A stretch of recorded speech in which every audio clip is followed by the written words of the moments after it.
Hey, welcome back to another edition of Brothers-in-law. Tonight we're doing something special again. We're having another roundtable discussion. As you can see, my sidekick is not on yet, but he'll be jumping on momentarily. It is the weekend, and he's got some things he's got to wrap up for real quick. But then Mike should be joining us shortly. Welcome to the show. Tonight we got two special guests. One I do know. Uh, on a professional level. And I'll let these young brothers introduce themselves. They are active police officers. So if you have questions that you like to ask them, now keep in mind you also, if you're out of state asking a question, you have to keep in mind of your state laws as well. Uh, that you are in compliance with them. These gentlemen here are out of state of Virginia, law enforcement. So if you are one of our Virginia fans, uh, and you like to ask a question, go ahead and drop it in the chat box, and we'll get to it. Without any further ado, welcome, brothers. What's up? Which one of y'all like to start off introducing yourselves first? I'll go ahead. Yeah. What's up, guys? Name's Devon. I'm a Virginia State Trooper, obviously, as you can tell from the flag back there. Corey was actually my FTO when I came out of the academy, so I rode with him for a good, 6 to, I think it was six, almost 9 weeks. Learned a lot from him. So looking, once he started up the videos or whatnot, and once he got out of law enforcement, and started watching some of the videos he was posting up, and I think what he's doing is actually pretty good. It kind of shows the civilian side of how people their mentality think after they get out of law enforcement, and it kind of it builds the bridge between the civilian side and the law enforcement side, and tries to put everything together in that aspect. Well, thank you for joining us tonight, man. Appreciate you coming on. And Oh yeah, yeah, he was one of my trainees as he came out the academy, and we had a great yeah. I think it was like 8 weeks to yeah, be honest with you that yeah. we rode. So when I say there's a good guy out there on the road working, this is one right here. Oh yeah. If you ever have any problem with him, you just give me a call. Preston, Yeah. So go I'm a ahead. police officer in Suffolk, Virginia. I'm newly an officer, so I have not been on the street yet. I'm still in we call it a post academy stage. Um, it's just so the ones that would ask, it's an academy stage where they will teach us how to be a police officer in Suffolk. Um, that does not mean that I'm not an officer, because I am. I have done my BLET and went through hell for the past, I think it was 5 months. Um, again, I've been watching Taylor's videos for quite some time now, and I reached out to him and told him, I think that it'd be pretty cool to have senior officers and somebody that's just now, like myself, getting in, um, mentality, having that, being able to get in there and talk about, you know, y'all have been in it. Why is somebody like me just now getting into it, being able to look at the news and understanding as we step back, just find out that, officers they're not liked. So why are you going to have that mindset to turn around and want to do this? So that's definitely why I like watching the videos, and definitely why, which is one of the reasons why I'm here. So Yeah. Yeah, I mean, today is definitely a trying time for law enforcement. There's a lot of, uh, I'd say, some animosity towards law enforcement. But that's why we're here to try to, get people to understand that officers are people too, Mhm. right? You guys go out here every day, put that uniform on and put that badge on and go out here, and we expect you to do your job and do your job in a professional manner. And the public has to understand that the state and the cities have uh I don't want to say empower, but have trained you and are paying you to do a service, to provide a service, and that's to protect and serve, right? A lot of times we get put into certain situations to where you're going to have to make decisions, and I know, Devon and I, when I had to ride with him, these are some of the things that I always used to have to tell and teach him while he was going through his what we call FTO phase, which is field training officer phase. So uh, you have to get yourself in a mindset of what it is to serve and what it is to protect. Oh. So I guess my first question to Devon is, we want to also get the hey Mike, what's going on, bro? Hey, what's up, man? I'm just having some problems trying to get turned on here. I got a new phone, and I'm wondering if that has something to do with my laptop. Probably so. Confused on it. I don't know, but I got it going now. You good? So what's up, we fellas? just Hey. What's up? we just starting off, man. Just opening up. They just finished introducing themselves and just getting the conversation started. What the mindset of an officer is when they get dressed every day to go out and perform their duties. What's up, Tone? What's up, Stacy?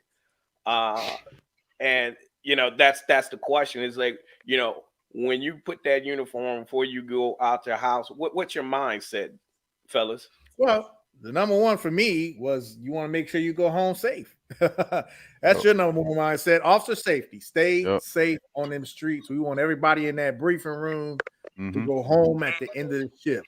That's it. You handle your calls.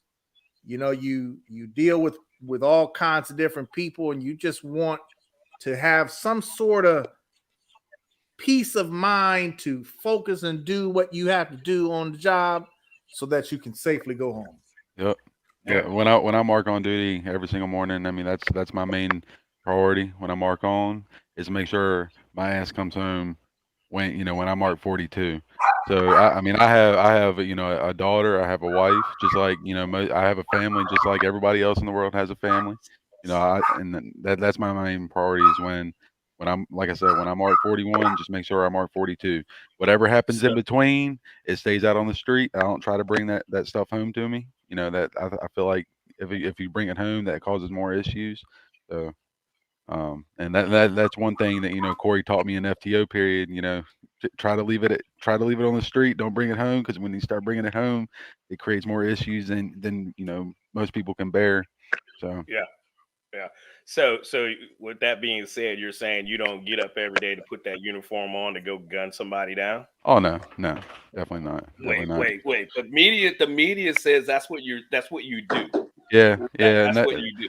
Yeah, that's the biggest thing, man. Is the media is I'm not all about politics and stuff, um, and the uppers I'll say that they'll try to push that out as media says this, media says that, and it's hard. I don't me personally I don't watch the news because watching the news for me it's just like it seems like every single day it's them pushing out a narrative and that's the way I look at it. It's a narrative that they're you'll never see, very rarely you'll see, oh well, a police officer went out and bought these 100 kids gifts or bought helped these homeless people or played football in the yard with these kids.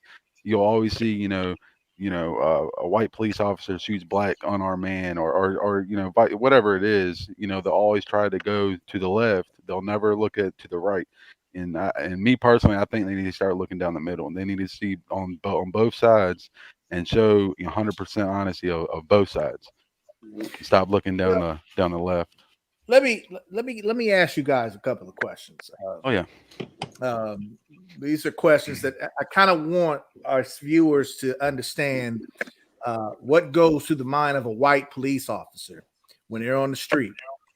You come up and you do a trap. Now, let me preface this by saying to our viewers, all officers have a job to do.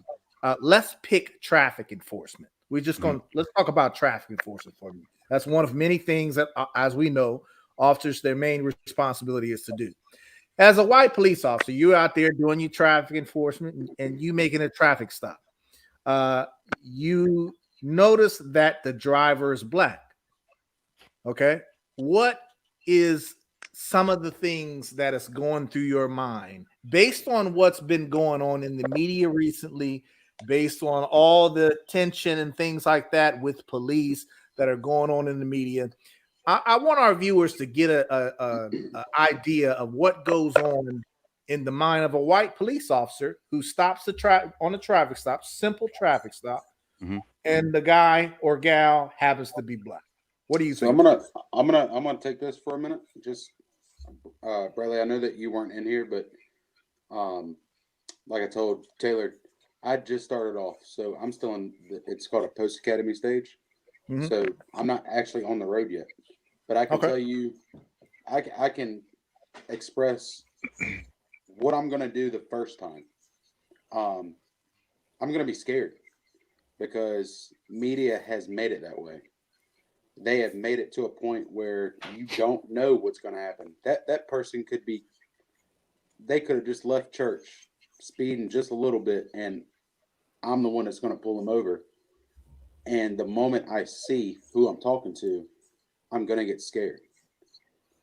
And that's just how it's going to be because the media has made it that way. It's not because I feel that way as a person. It's because of what I've seen going down the line that I don't know what this person's about. And I think we just lost Preston. Yeah, And to piggyback off of that, to be honest with you, I think that will come with time. Once you get a little bit more experience, and granted, I mean, you two fellas have more experience than I do. I'm going on, 5.5 years. But I think once it comes with it comes with time.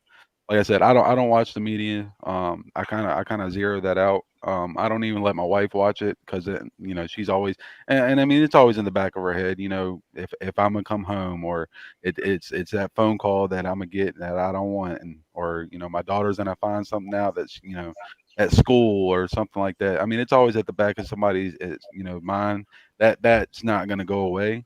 But when I walk up on a car, and whether it be a Hispanic male, Hispanic female, white male, black female, it doesn't matter to me. I treat that person with respect as if they needed to be, and I expect the respect back as a person. You treat me with respect, and I'm gonna give it to you back. That's how I am. You're gonna treat me like an asshole, then you're gonna get treated like an asshole back. That's just how that's how I was taught that growing up, and that's how I was taught to be a police officer. I mean, do you remember back on training, Divine, when I told you if you didn't go up to that car scared, something's wrong with you? Yep. Oh yeah. Yep.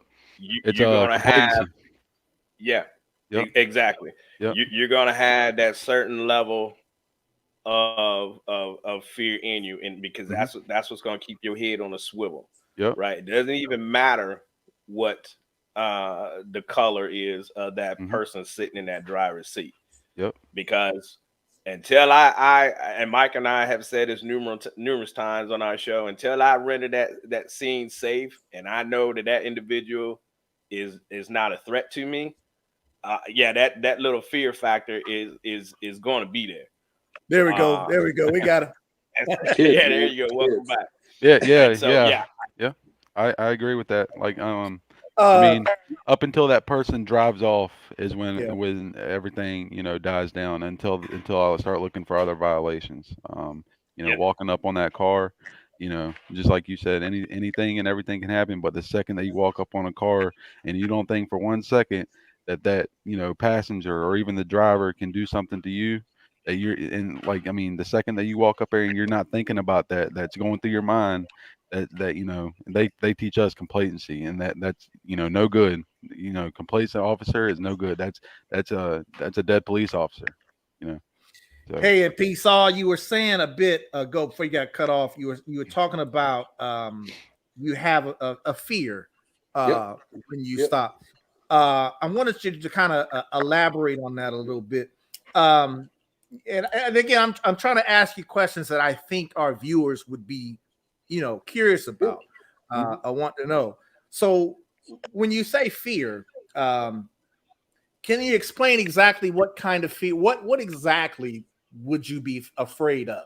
So like I said, the media has thrown everything into in a bad proportion. So every time that you see something that happens on the news, the only thing that they're doing is a white police officer, like Devon said, has shot an unarmed black man, or a black man. Period. So the moment that white officer pulls over this black guy, you're automatically thinking that, oh, well, guess what? I'm about to be part of the news. It doesn't matter what you do. So if that guy has to come out of the car, it could be anything. Your cuffs could be too tight, and guess what? You're on the news, or anything like that. It doesn't matter what it is, and it's not that you're doing your job wrong. It's the fact that you're doing your job right to a point where the media doesn't like seeing that. That's not good news to the media. So the media is going to take what they want and run with it to make news. So when you walk up to a vehicle now, I'm thinking that, yeah, I'm probably going to be scared my first time. I will be. Yeah. But Yeah. if you're not scared walking up that first time or that second time, you're wrong. If you don't have hair standing up on your neck that first traffic stop or that second traffic stop, you probably need to get out of it, because like my brother said, complacency. You think you're all right, and then you might be all right that first, second, 200, 300 traffic stop, but it'll be that 301 that gets you. I agree. And I'm glad you elaborated on that fear part, because I definitely understand what you mean. Yeah. With the things going on in the media and citizens, when they watch these things in the media about police shootings, some are bad, some are good. It's a mixture of a lot of different things. But when I was working in my career, that's some of the things that I would hear from my coworkers, white police officers. That would be their fear too. I mean, they felt that, okay, I'm getting ready to stop somebody and they happen to be black. In addition to all the normal things that an officer has to worry about, officer safety issue, positioning, looking at your hands, making sure you're safe on that traffic stop. In addition to that, they had a whole extra list of things that were racially based, because they thought that, oh no, this guy or gal is black. So now I have to think on some other level to make sure I don't do this, that, or the other to end up on the news. Yep. So it's not so much that I saw white officers that were wanting to get involved in something confrontational with the black subject, right? They were more afraid of what they would happen if they get involved in some kind of confrontation with them. Exactly. And I think that's important for our viewers to understand the mindset, which I think is in a lot of white police officers, that is the mindset that they have, and I can understand that. What do you say, Corey? No, I totally agree, and like I can say that's just one of the things we always would train on, and we don't when these guys put that, and girls put that uniform on, they go out every day to do their job. That's just now one more thing they have to worry about, making the news, and then the outcome of that is what's going to be detrimental to them, financially and professionally. It's a lot that goes through your head. Now that's every officer, whether if you're a black officer or a white officer, you're going to have to worry about these things, right? Just because, and I'll say more so for the white police officers now, it's a little worse for them, because I could do something and it'll never make the news. Yep. For example, Devon, remember we Here we go. We had that one stop, and the guy had just got out of jail. Oh and, yeah. we go and stop him, and he was, maybe a week and 2 weeks out of the academy, I think. Yeah. And we roll up on this guy, had a gun and on the floorboard. you know, and I had my gun out and on him, but yeah, he could have shot me first, and I'd if he didn't kill me, would have shot and killed him. But something like that would have never made the news. Now, however, if Devon went up there and did it, same scenario.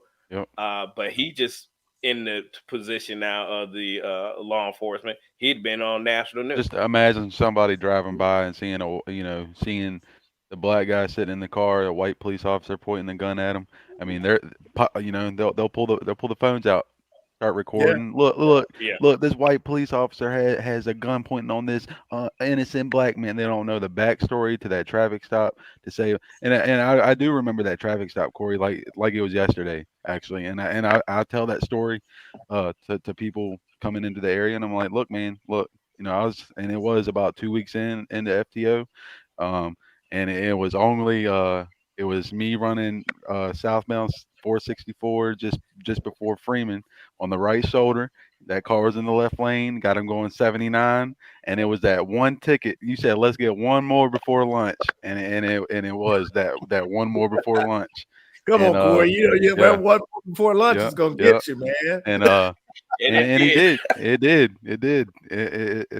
But yeah, I mean, and then walked up on the car, and they're shaking. And if I remember correctly, the guy that was end up wanted or whatnot, he was in the passenger seat, and there was a white guy that was driving, and they were both shaking like leaves, so we knew that something was up. So I let Corey go up. He went up there first, and we knew something was up because it almost turned into a pursuit. That's what we thought it was, because they were actually trying to duck us. Eventually they stopped and walk up there, and the dude just kept leaning down. He had his hands like this, and he was like leaned over in the seat. So we're like, man, go ahead. We popped the door open. I'm like, go ahead and step out. And then up until the point to where we had him back at the car, he kept trying. Corey was up there searching the car. He kept trying to go back up there to the car, and I'm like, man, what are you trying to go back there for? So finally, we had another unit. Bailey came out there to help us, and we finally put the dude in handcuffs or whatnot. And I was like, the passenger door had stayed open and was faced out towards the wood line. He's like, man, let me go up there and close that door. And I'm like, man, he said, it's gonna get knocked off by a tractor trailer going by. And I'm like, ain't nobody worried about that door. I was like, we'll get there, when we get there. And Corey walked around to the passenger side, and up underneath the floorboard was wrapped up a revolver or whatnot, wrapped up underneath the 357 in a blanket. And come to find out, he was a wanted felon, out on probation or whatnot. And yeah, so I mean, it's out there. And keep in mind a traffic stop can be one of the most dangerous things that officers do, because there's a level of unknown.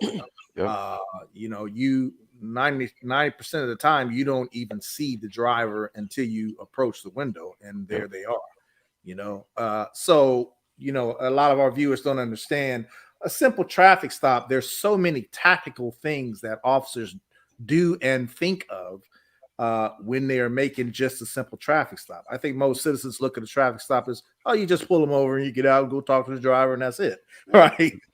There's a whole lot more detail. Trying to do it. There's hey, I got a question here for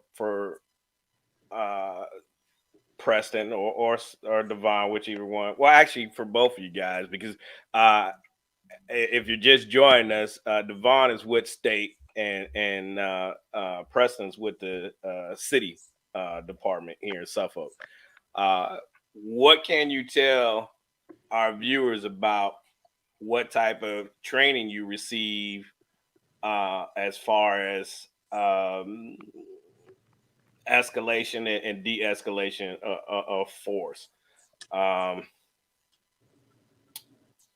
Do you are you?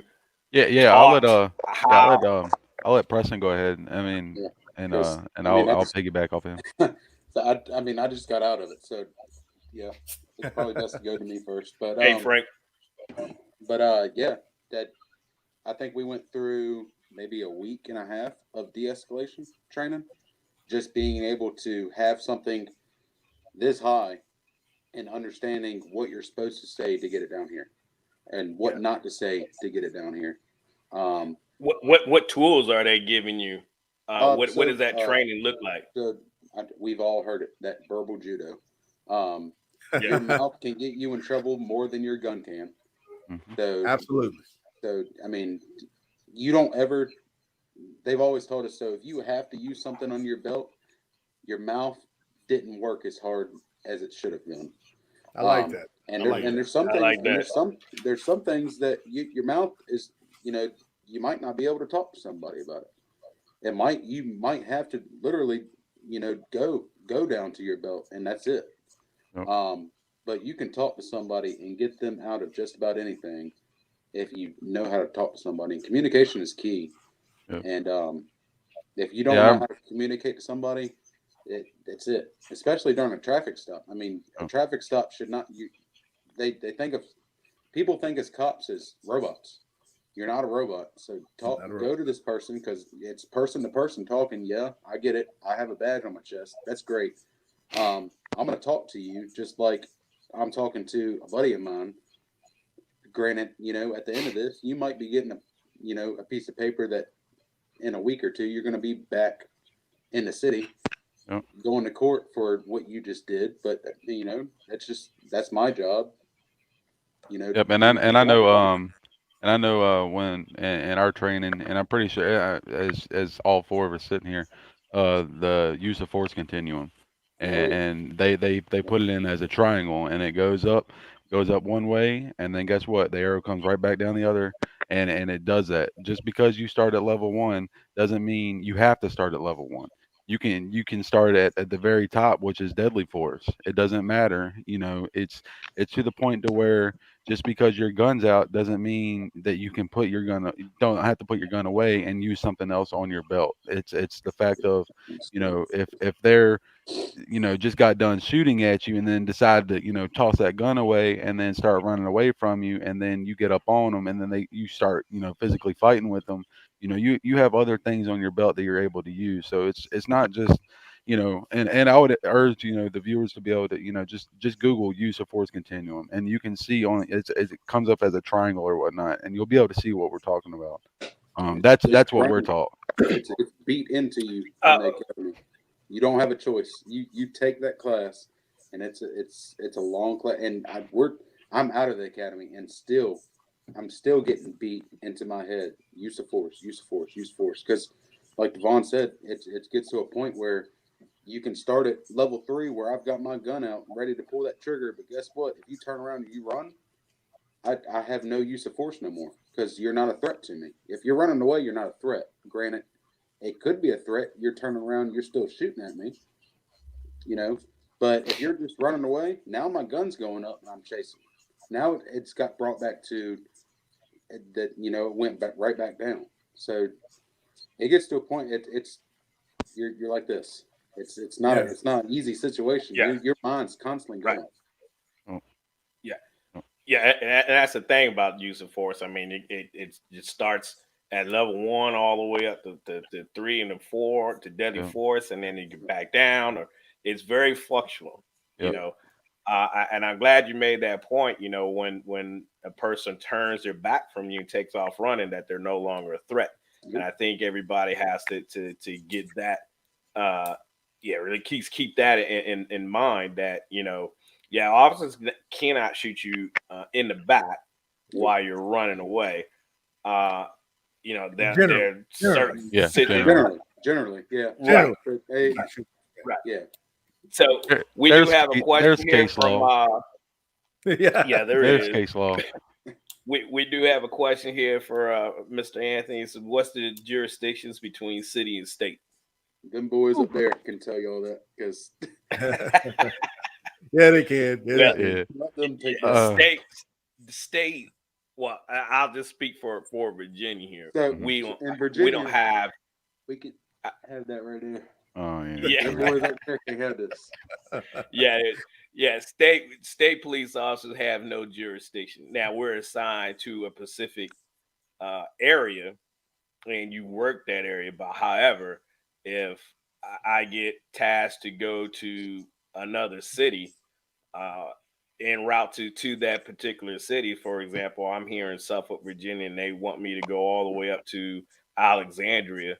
Virginia to do something that I can pursue, I can stop, I can, whatever I need to do between here and there, stop somebody, a violator for whatever reason. But the only problem with that, a lot of troopers won't do that because they'll have to go back to court in that jurisdiction that they were over. That's the unknown secret, guys. So don't Yeah, take that and run with it, because there yeah. is Don't troopers take that and run that do with not it. care. Right. You get We a fresh recruit coming out of the academy, and they're gun ho. They'll write anything and everything. But yeah, yeah. like Corey was saying, there's there's no jurisdiction for state police. We have statewide jurisdiction. Obviously, just in the state of Virginia, when we cross state lines, that's where our jurisdiction ends. City jurisdiction, that's just it. It's within the confines of the of the jurisdiction. And I know it sounds and Preston might disagree, but it's confines to whether it's in Suffolk or Chesapeake or wherever you happen to live at or whatnot. That's where their jurisdiction stops. And not to say that they can't enforce outside of that jurisdiction. There are certain parameters and stuff that can lead up to them being able to enforce laws outside of that, but not as much as the state police can. And that's sort of why there's two different agencies. There's multiple agencies between city and state and anything in between, to answer the question. That's a good question, Tone. And out here in California, Tone, it's pretty similar. Like out here in California, they have California Highway Patrol, which would kind of be like state out here versus the city cops. The city cops, they focus within the city limits. Not that they can't make stops outside the city limits, but they generally want to stay and focus within the city limits. Unlike like CHP, they can go in the city or out the city. They obviously their primary concern is the highways, but as you know, the highways stretch from city to city, so they can go into a city and do something just like they can on the highway. So that's pretty much the same out here in California too. Good. Now, let the training for you, Preston, was how long? How long is your total academy? My total academy was probably it's about 4.5, 5 months. But before that, so from the moment I got hired, the moment I got that letter from the chief, it started there. So I got hired, went to HQ, which is headquarters, and it started there. So I started learning there, the odds and ends, the do's and the don'ts. Then went to the academy, and that's where they taught us how to be a police officer in the state of Virginia. And then now we're in, they call it a post academy. And now I'm learning how to be a police officer in the city of Suffolk. And I'm glad you brought that point up, being a police officer in Virginia. Because being a police officer in Virginia, it could be and is different than being, as like where Mike's at in California. Being a police officer in Virginia is totally different than being a police officer in California. As far as laws go, or even the politics go, everything is different once you cross those state lines. Laws change, people change. West Coast, East Coast, whether you're on the South or the North, it's all different, and how people or how police officers police is different also. So let me open this up in some general terms, gentlemen. Tell us what are a couple of your concerns, I would say, when you're dealing with the public in today's climate. Are there any general concerns that you could say, if there was something you always wanted some viewers to know, this is why I do this, or this is why I do that, or don't always assume that when I'm not always doing that, enlighten us here a little bit. My thing. Go ahead, Preston. Go ahead, Taylor. So we're going to start from Taylor, and then Devon, and then me, and then Bradley. Okay. Well, I was reading the comments. What was the question, Mike? What are some of your general concerns that you might want the viewers to know? Like some pet peeves or on it. Let's start with traffic stops. Okay, when you're doing traffic stops, what are some general concerns you might have, or you would like the public to know if they ever get stopped by you? Okay, and what are some? Explain to our viewers what are some of the things you're looking for, or what are some things you might have seen on traffic stops that you don't appreciate or that you do appreciate? Well, that's the whole reason why we started this show is because of the acronym of CALM: comply, answer questions, listen, and move on. For me, that was the biggest thing. When I would go up to a vehicle and people are freaking out, and I say people because blacks and whites would freak out. I had plenty of white young ladies hyperventilate Mm-hmm. because they've never been stopped before and they're freaking out. They don't know what to do. They don't know what the information they need to have to give to me. And I have to talk and walk them through it. So my biggest thing is utilize our acronym of staying calm, comply, answer questions, listen, and move on, and you'll be fine. Yep. Yeah, And Stacey's got a question after we all okay. chime Yeah. in on this one here. Go, And go ahead. and I'll piggyback off of that. You know, being calm when you get approached, just because and people got to understand when law enforcement comes in contact with anybody, it's probably on your or their worst day. And that's kind of sucks on the law enforcement on the aspect is because we see the people on their worst days. We never get to almost see them on their best days. And I kind of take that as when I go to try to portray that when I stop somebody, I'm like, look, I completely understand. Before I was a police officer, and maybe even when I was now I've been stopped, and I kind of use my training and stuff like that. What I like to see when I'm stopping a car and I'm walking up, is hands on the steering wheel. Don't be reaching for stuff in the car. That just makes the police officer and nervous. Don't be reaching in the car. If you were able to get your stuff before he got out of his car, that's fine. But as he's walking up, that's what I'm looking for is hands. I don't give a crap where your feet are in the car. I don't care where's your head at. Hands kill you. Hands are the ones that kill you. It's where the hands at. And the next thing of mine is if you have a gun in the car, go ahead and tell me. Go ahead and tell me that it's in there. Not saying that in some states I know you don't have to.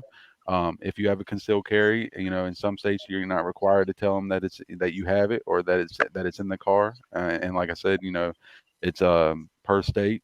But that's my biggest thing is when I come up on the car, I want to see your hands. And if you have a gun in the car, go ahead and let me know because he's either A, I'm gonna find out eventually, or and B, I may not even find out, but I'd rather know that it's in there. And then the way I see it is if you're telling me that, then that kind of not it doesn't lower it all the way, but it kind of okay, they're telling me that, this is going to be a good traffic stop, and just because of that, you're being cooperative with me. You're telling me that there's something in the car that that can possibly kill me, and you're being cooperative that way. So I like to see that. And Okay. they, All like right. the piggyback off the bond, like so again, we all know this. I haven't had my first one yet, but when I do have that first one, that's what I want to see. When I walk up to that car, I want to see them hands because if they're stuck, beside the seat, if they're anywhere else besides where I can see and off, 10 fingers, that's what I want to see is their hands. I want them to be able to understand that I'm not there to hurt them. I want them to also understand that I'm there to do a job and then they can be on their way.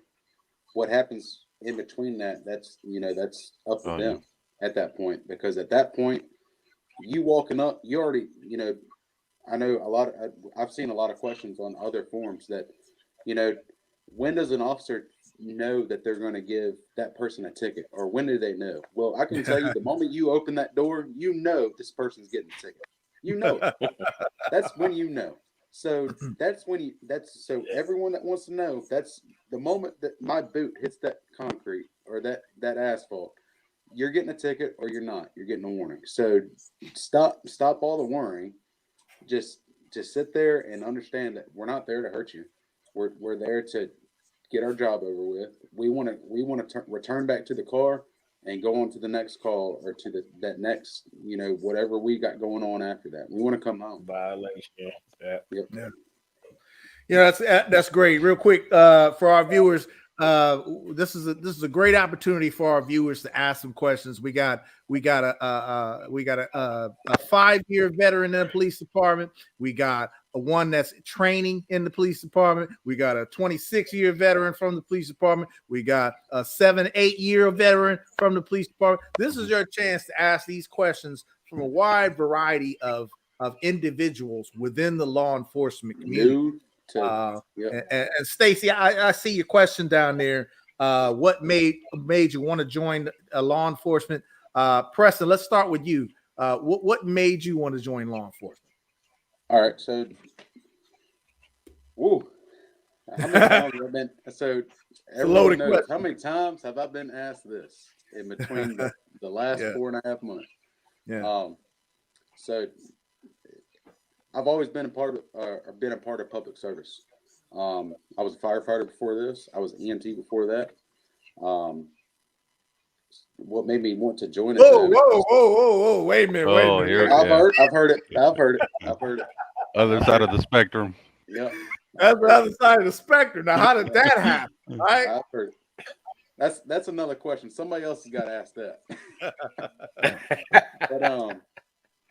But yeah, the public service, being able to be there on, again, when EMS is called, that's not a person's good day. Right. Firefighter, when I was a firefighter and you call the fire department, that's not a good day. That's not your best day. And again, I guess I'm keeping it up. I'm going up because, now when people call me, it's not their best day that they call me. My wife likes to think that I'm consistent because I've started from here and I never so I'm not a commentator.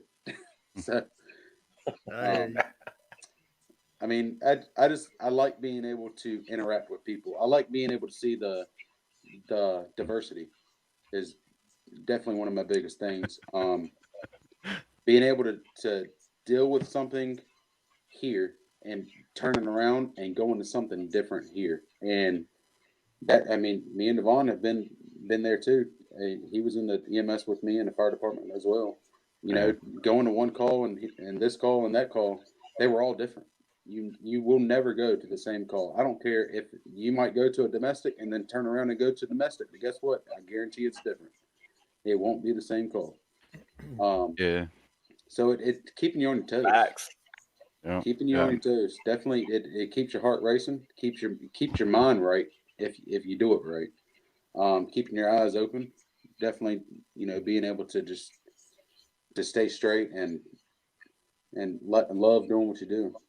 Yeah, and I don't, everybody. I feel like when some of the newer guys, especially coming out, and I don't ask the question because people have every person has their reasoning why they join law enforcement.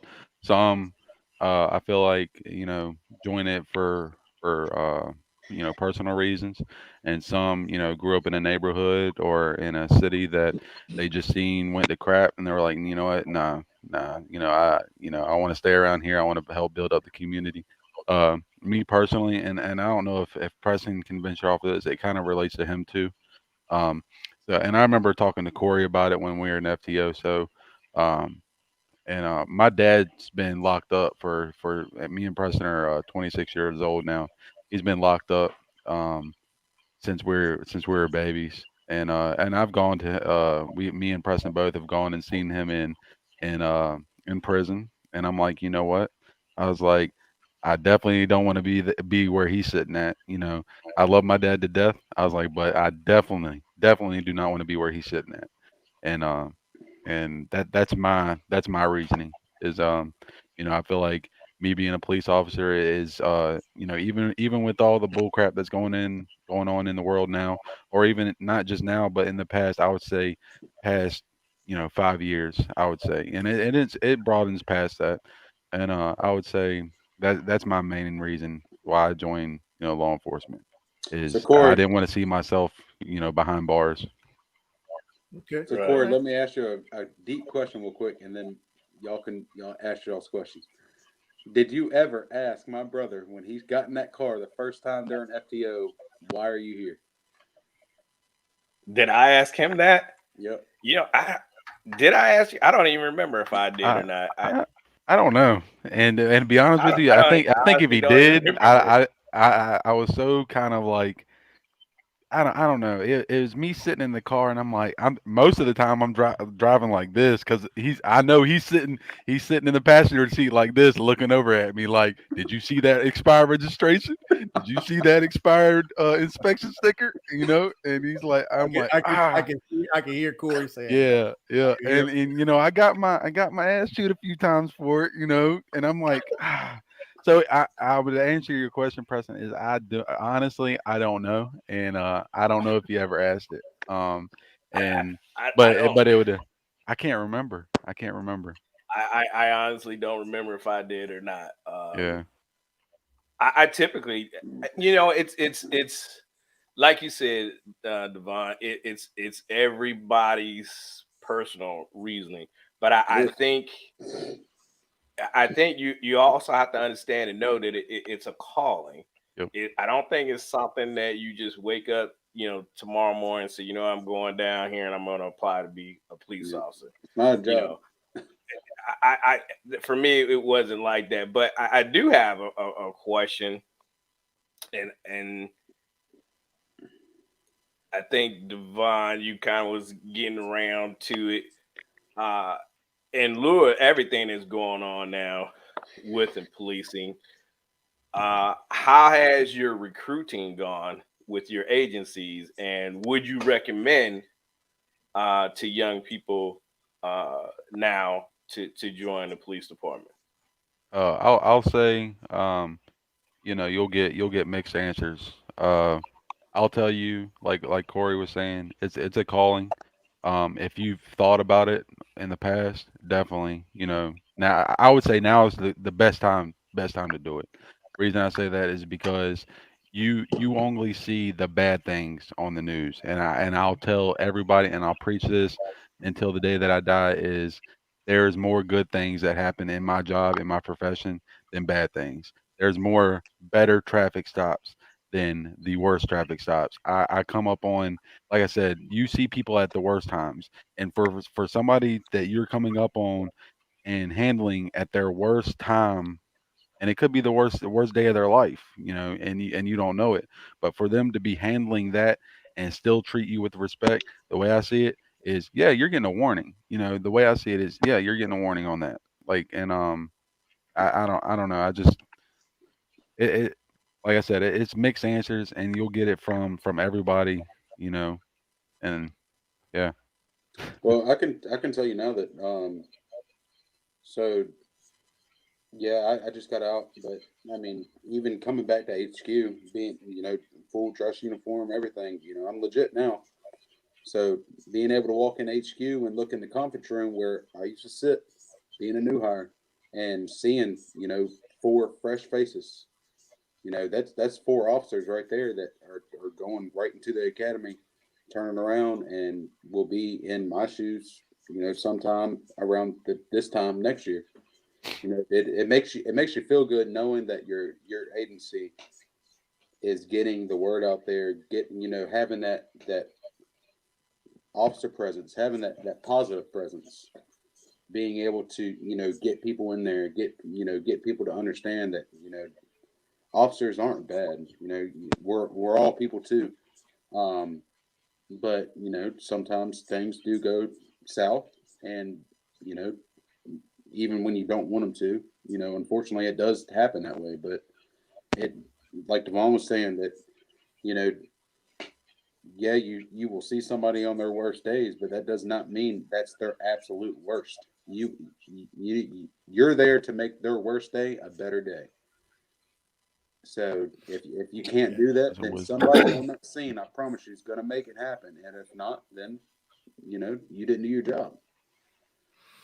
Yeah, that's some. You guys make some good points about that. And Frank asked a question: what words of wisdom would you give a guy just putting in the application for a department? I've done the job for 26 years, and ups and downs, just like everything else. You know what I'm saying? I was 24 years old when I became a cop. Um, I became a cop because I like the trust factor. I like that people trusted me to solve very near and dear problems, if you will, for lack of better words, and they trusted me to help them solve it. I always thought being a police officer was an honorable profession. I still think it's an honorable profession, in spite of what you see going on today in the media. Do I think there's improvements that need to be made in policing? Absolutely. There's always who's going to say no. You see, who's going to say no to not improving stuff in policing? But what I would tell someone dropping in that application is number one, do some soul searching, understand what it is you are about to get into. Know what's going on in the world with policing in your community and the community that you want to work or wherever you are, and make a heartfelt decision about getting into this job, because it definitely is more than just a job. It's not for everybody. It's not for everybody, and if you don't like talking to people and dealing with people, this is not the job for you. Obviously, if you want to tell me that I just want to be on the SWAT team, this is not the job for you. Yeah, if you tell me I just want to have a K9, no, this ain't for you. You see what I'm saying? Just do some soul searching, and what I encourage people to get into it. Absolutely. If you are interested in this field and you've done your soul searching and you have a good grasp of what to expect when you are becoming a police officer, then absolutely I would encourage you to do it. It's a great career, great benefits, for lack of great pay in most places. So yeah, definitely do it. But just understand what you're getting into. Don't be this bright-eyed, bushy-tailed person with no clue of what you're getting into. That's what I would say. Yeah. You what I would say is know your why. Know why you're doing this. And stick to that. Hold on to it. Because that's going to be your guiding light. And I can tell you, even when you get put into, we'll get you through the academy. Oh yeah, for sure. Yeah. Academy's gonna be you have to know your why. Yeah. You have to know your why you're doing this. And for me, I knew that it was just always in my DNA to be in law enforcement.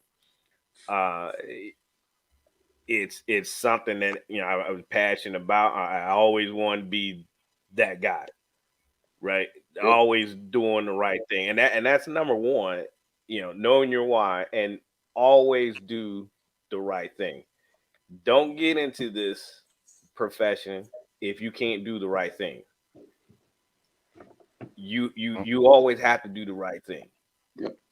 Even when no one is looking, when it comes to storing that evidence, and you got $2,000-3,000 that you got to check in the evidence, you want to make sure all $3,000 is getting into that evidence locker, right?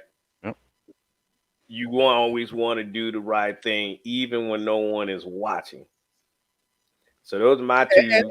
And now that you say it, Corey, that's got to be the kind of person you are, even before you got, right? Right. It's all about your character. It kind of relates back to what he was saying earlier. Like, do some soul searching first before you put in that application. You got to actually find, who you are as a person. Make sure that you understand that 100% before you decide to, waltz on down and put in your application. And I would advise, if you feel like you want to do this, don't just look at one department. Look at multiple departments, because every department is different. Every city's different, every state's different, like Will you're saying earlier. Every law is different in every single state. So but yeah, definitely do some soul searching before you decide to put in an application. Find out who you are as a person. And that kind of relates back over to what Corey was saying, as a Just make sure that you want to do this, and 100% keep that with you as you go through, not just through the academy, but as you progress through your years of service. You'll hold on to that. You'll hold on to that. Yep. Next question here is: Yeah, go ahead, have you ever arrested a friend, and what was that like? I never. Well, hold on, and I don't know if my I don't know if my daughter's watching this or not, but a few years ago, I didn't arrest him, but I wrote him several tickets. I could have took him into jail because it was a reckless driving charge, but end up finding out through this stop that was one of her best friends. And I didn't know it. Well, see, they had been out of high school. I haven't seen them since they were in middle school. And so they had been out of high school for several years now at the time. And he put on weight and he had a full beard. So I didn't recognize him. So as I went back and wrote the tickets and went back up to his motorcycle, he said, do you have a daughter? I said, yeah. He said, did she go to such high school? I said, yeah. Is her name Alyssa? Yeah. He said, it's me, Mr. Corey. I said, who are you? He said, it's me. I said, oh, no. That's when you say, well, look, the ink's already on the paper. I'm sorry. Well, I mean, here's the thing. I was like, well, at that point, because of the particular violation, I can't. Yeah. I couldn't, press hard 5 copies. Right. Yeah. I couldn't make him go away. So I was like, hey, don't worry, man. Just show up to court. We'll take care of it in court. And so I immediately, after the stop, I went back to the car, man. I had to call my wife and I tell her what happened. And she bust out laughing and she told our daughter, and it was just like, oh my God. I was like, on all people in this 7 cities here in Hampton Roads, I managed to pull her best friend over and give him several tickets. That's another thing, man. When you get into law enforcement, you actually realize that the world isn't so big after all. Like you'll run into people, or people will run into you that you haven't seen in years, and then you're like, dang. Like and on FTO, I don't know if Taylor remembers, but it was an accident that we worked, and I walked up there. I think it was a minor crash in the work zone, and I walk up there, and the female's driving, and I actually went to high school with her. And she just so happened to be the one that fought in the accident. And we go back, and he's like, "So you gonna write her?" I'm like, "Nah." I'm like, "Nah." And thinking back, like, she was a good girl in high school. I ain't trying to give her no ticket. But yeah, so definitely can, I haven't arrested a friend, but you definitely come in contact with friends or even family members outside or inside of law enforcement while you're working. I'm gonna say Frank's asking some good questions. Yeah. Good questions. And real quick, Tone, on your question about the friend, I know some officers that'll give their mother a ticket. You know what I'm saying? Yeah. But, I mean, some in our I office. came across a situation like that where this guy or gal was I recognized him as my friend or something. For me, I happened to work in an agency where we had the next officer was 5 minutes or less away from me, usually. So it was easy for me to get covered. It was easy for me to pass something off to another officer. So that's what I would do in a situation like that. I would excuse myself from that particular traffic stop or call for service and explain to the next officer why I'm doing that. And it would be in our best interest to not get involved in something that we personally know this person. So we don't want to take any enforcement or legal action on someone if it gets to court and they say, oh, you gave this guy a break because you know him or you're good friends with him. So you don't want to muddy up the water like that. So I would just excuse myself and let another officer take over that particular call for service. That's what I would do. Frank said, if you had the opportunity to change a person's negative perspective about the police, what would you say?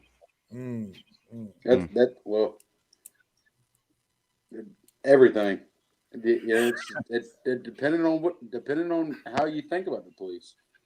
What are your negative perspectives about them? It goes to a broad range or a range where are you putting on the cuffs too tight, or did you shoot so many times, or why did you shoot this person? Why did you tase this person? So it depends on where that goes, and I anybody else, because I don't know what to say about that. Yeah, no, you on the right track, definitely. I mean, Yeah. for me, Yeah. I would definitely try to convince them otherwise. But like you say, it depends on what specifically are they talking about that is negative that they perceive. And I think when Corey and we do this show, that's one of the big reasons why we do this show. Our goal is to try to change that negative perception. And that's by explaining to people the technical aspects of police work. You know, a lot of people don't understand. This is why I'm having you sit on the curb. This is why I'm handcuffing this suspect at this particular time. This is why I'm placing this suspect in the back of my patrol car, or whatever it is. Usually, those negative perceptions are based off of the lack of knowledge of why police do the things they do. Exactly. You see what I'm saying?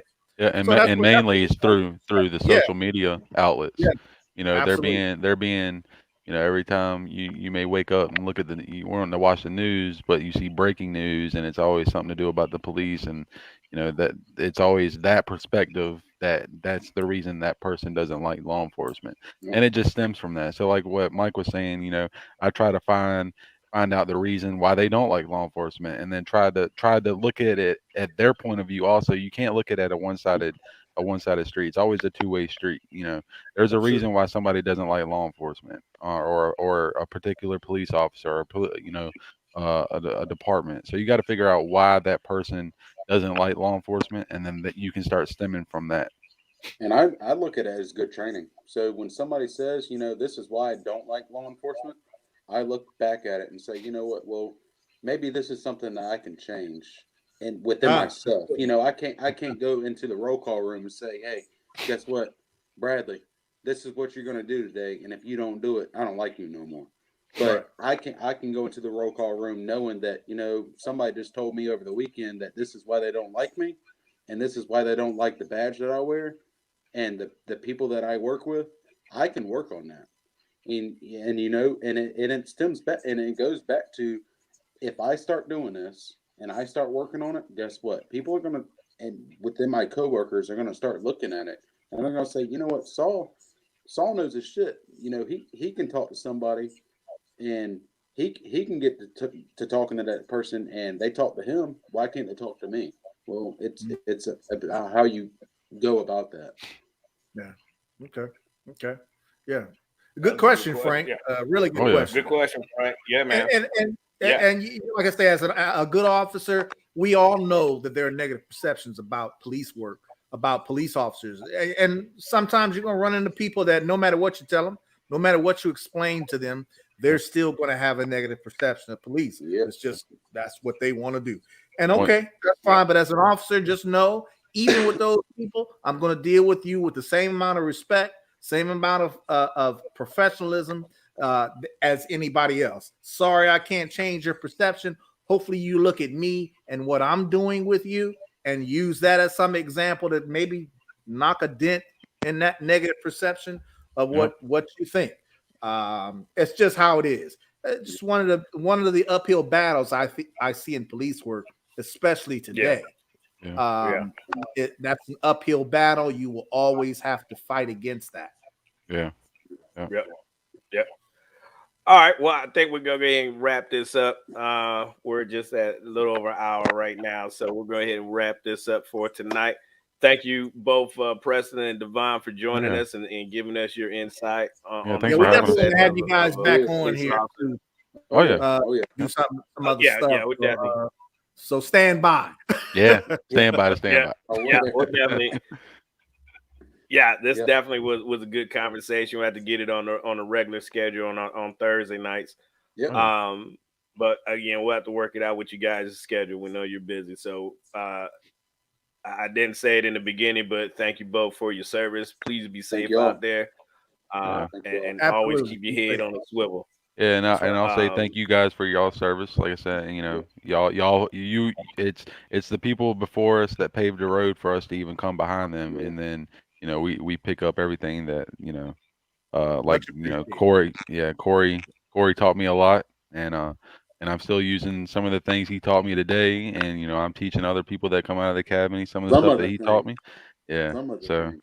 I mean, I know you're trying to get off here, but just like what you said, you know, and that's my perspective about you know First Sergeant wanted to put me in as a FTO, and I told him I said, look, man, I said, you know, I don't see myself as being an FTO. Reason being is because people will learn in different aspects. I don't see myself as Sure. a teacher.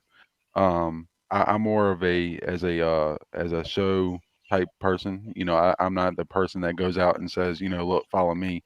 Um, by no means. Uh, but my thing is, and yeah, I'm sorry, I was reading the question or statement. But yeah, going through what Corey, you know, and you said some things. Yeah, I took some things that he taught me, and when in law enforcement, you're going to take some things that you learned, and then you're going to learn some things on your own. And there's always the easier way, and you're going to find the easier way that works best for you. And Yeah. that goes for every aspect of law enforcement, everything as Mhm. far as you know, writing a ticket, stopping somebody, looking for violations, responding to a call, how you assist, you know, the public, talking to the public. It's always you know a broad spectrum, and you're always learning. You're always learning. You never know enough about law enforcement. That's right. So Absolutely. You learn from 5 years to 20 years. Let me tell you, it's exactly, always something new. exactly, yep, And it's always Yeah. something changing, whether that's a law, exactly, Oh yeah. whether that's a tactic, yep, whatever it is, there's always Every something year. new. Every year. Absolutely. Thanks yep. for joining us, guys. You guys are great. Like I said, Yeah, we're guys. gonna have Absolutely. you guys on again. We can talk about some other stuff, man, and just have you vent.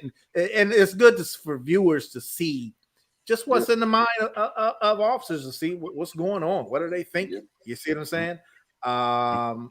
Both good and bad. So I Yep. appreciate you guys being on here. Yeah, guys. Thanks for Absolutely. having us. Yeah. Thank All y'all. right. Yep. Thank you guys, and thanks Tone, Frank, Stacy, Blackjack. Thank you all for joining us tonight, and we'll see y'all next Thursday at 8 o'clock. Yep. All right, guys. Later. Peace. All right. Take Peace. good night.